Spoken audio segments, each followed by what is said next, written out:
हम तो साधारण लोग हैं सर, गलती हो गई, माफ कर दीजिए। कुछ करिए ना मैडम, मुझे बस आप चाहिए। রাশমিকা মান্দানার সঙ্গে সম্পর্কের খবরে দীর্ঘদিন ধরে শিরোনামে উঠে আসছে দক্ষিণী সিনেমার জনপ্রিয় নায়ক বিজয় দেবারাকোন্ডার নাম। যদিও দুজনের কেউই এখন পর্যন্ত নিজেদের সম্পর্ক নিয়ে সরাসরি কিছু বলেননি। সম্প্রতি ফিল্মফেয়ারের এক সাক্ষাৎকারে ব্যক্তিগত জীবনের বিভিন্ন বিষয় মুখ খুলেছেন বিজয়, যেখানে সম্পর্কের বিষয়ে সরাসরি কিছু না বললেও স্পষ্টভাবে জানিয়েছেন তিনি সিঙ্গেল নন।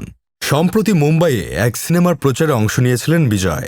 সেখানে এক সাংবাদিকের প্রশ্নের উত্তর দিতে গিয়ে বিজয় বলেন, আমার বয়স ৩৫, এই বয়সে কি কেউ সিঙ্গেল থাকে?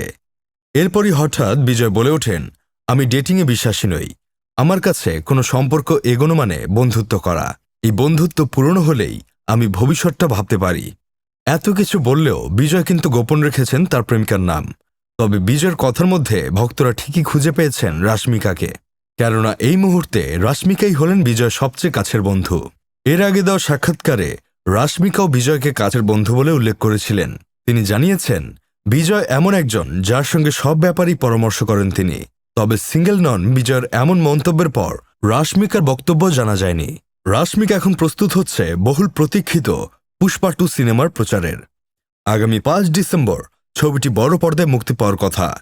ছবিতে রাশমিকার বিপরীতে আছেন আল্লু অর্জুন। ছবিটির নির্মাতা সুকুমার। বিনোদন desk, Sadman Sakib, Bangladesh News today.